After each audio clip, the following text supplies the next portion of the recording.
এভাবে একবার বানিয়ে ফেলুন ভেজ ডাল ফ্রাই, যা অতুলনীয় স্বাদ হবে না।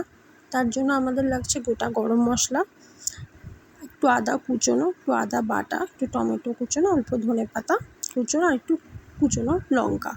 প্রথমেই শুকনো কড়াইয়ে তেল দিয়ে তার মধ্যে দিয়ে দিন গোটা গরম মশলা, তার মধ্যে থাকছে শুকনো লঙ্কা, একটু জিরে আর থাকছে এলাচ, লবঙ্গ, দারচিনি। তার মধ্যে দিয়ে দিন আদা বাটাটা এবং আদা কুচোনোটা।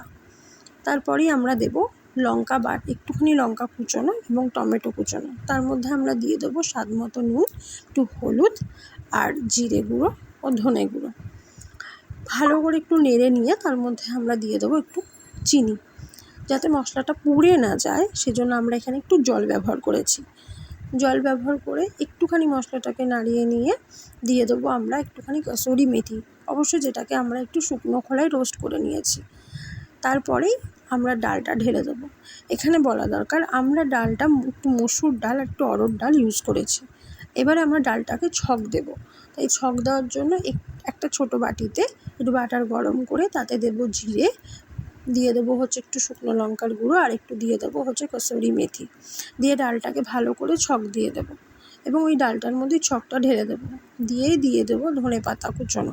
তাহলেই রেডি হয়ে যাবে আমাদের ভেজ ডাল ফ্রাই।